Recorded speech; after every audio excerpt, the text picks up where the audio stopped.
Menurut Ustadz gimana yang para pekerja Indonesia yang di Jepang tuh mengikuti hawa nafsunya, kayak misal minum, terus icimang goseng atau meninggalkan sholat. Bismillahirrahmanirrahim. Assalamualaikum warahmatullahi wabarakatuh. Alhamdulillah. Tabarakallah. Manis mukum? Andri, Bang Andri, Masya Allah aja sama dia. Jadi ini pertanyaan luar biasa Bang Andri. Yang pertama kali jangan lupa bahwa kita hidup di dunia ini tidak untuk selama-lamanya. Jadi boleh saja kita tuh bermain, boleh saja kita pergi jalan-jalan, boleh, bahkan tak ada obrolan pun dianjurkan.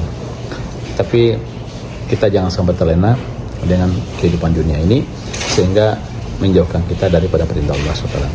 Maka Rasulullah mengatakan, Ishma syi'ta fa innaka mayit. Hiduplah kamu sesuka kamu, kata Rasulullah.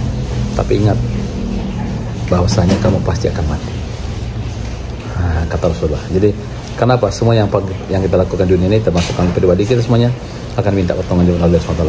Kemudian ada satu lagi Pandi, satu nasihat Rasulullah, hati-hatilah dengan langkah kaki kalian yang terakhir kali, kata Rasulullah. Jangan-jangan di langkah kaki kamu yang terakhir kali itu, disitulah malaikat maut sedang menunggu kamu. Kalau seandainya langkah kaki kita terakhir kali itu di masjid, insya Allah kita husnul khotimah. Tapi kalau langkah kita terakhir kali kita bermaksiat kepada Allah, na'udzubillah, maka neraka akan menjumpai kita, na'udzubillah. Maka teman-teman rahmati Allah SWT, siapa saja yang ada di Jepang, ada di rantau orang di seluruh dunia ini, jangan tuh lupa, kita yang di rantau ini pasti akan kembali. Kita di dunia ini merantau di tanahnya Allah Subhanahu Wa Taala, dan kita akan kembali ke kampung kita. Siapa kampung kita? Kampung akhirat. Di kampung akhirat.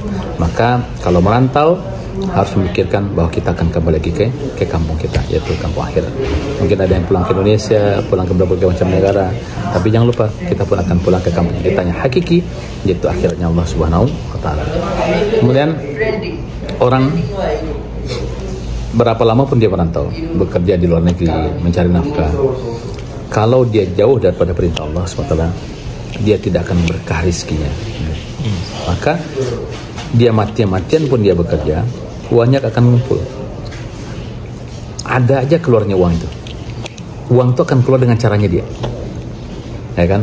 Misal, ya kan, kalau dia jauh daripada perintah Allah SWT, seharusnya dia pergi ke masjid, seharusnya dia sholat, zakat, dan sebagainya, maka uang akan keluar sendiri. Contoh, terjadi musibah lah, ya kan, uangnya hilang lah, ya kan, dan lain sebagainya macam, sakit lah, berbagai macam. Ini uang itu akan keluar dengan caranya sendiri, yang mana ketika itu secara tidak langsung uang kita itu sudah keluar dengan jumlah jauh lebih besar daripada kita mungkin bersedekah, berzakat, atau kita biaya pergi ke masjid dan sebagainya macamnya. Maka usikum wa yamin usyatau faqad takun, kami ingat diri kami pribadi khususnya, jangan lupa kita semuanya hidup di dunia kami ini, kita merantau. Orang yang merantau akan pulang ke kampung halamannya.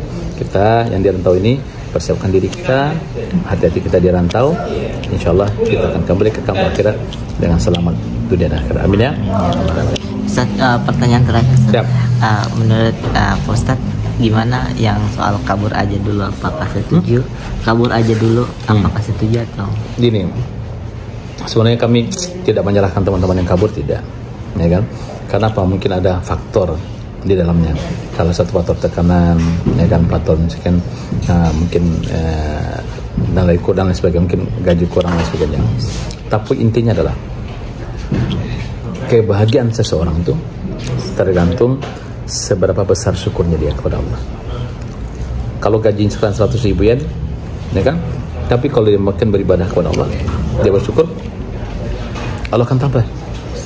Tapi sebaliknya, kalau dia gaji 100.000 yen, dia tidak bersyukur, maka dia tidak mendapatkan keberkahan daripada Allah SWT. Maka dia akan terus merasa kurang. Ibarat orang minum air laut, makin minum makin haus. Maka teman-teman rahmati Allah SWT, kabur bukan suatu pilihan. Kabur bukan satu pilihan. Yang menyebab kadang-kadang baru kabur 1 hari ketangkap. Oh iya sih. Nah, jadi orang-orang kabur itu kadang mereka diiming-imingkan sama teman-temannya, oh gaji di sana besar 1.200, 1.500, sehingga dia melepas yang sudah ada dulu. Jadi yang lain itu di depannya itu siapa tahu mereka. Apalagi kalau kabur itu di bidang pertanian, kadang-kadang kerja di bidang pertanian itu 4 bulan kerja, 4 bulan nganggur, karena ada musim-musimnya dia. Ada tuh pas pergi ke tempat itu tidak sesuai yang diinginkan, lain sebagainya macamnya.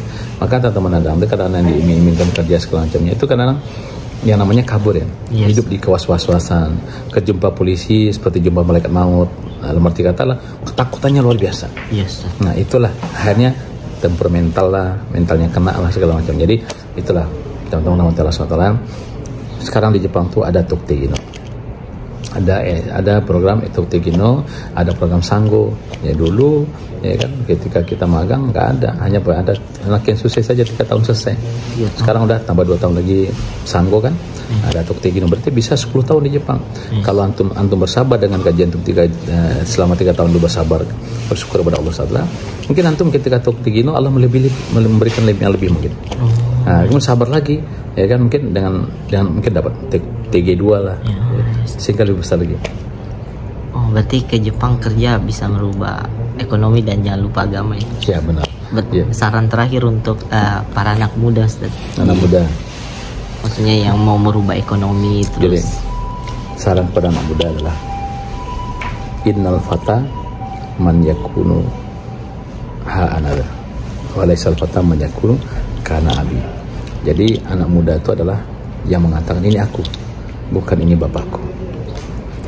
Dalam arti kata adalah laki-laki itu harus bekerja.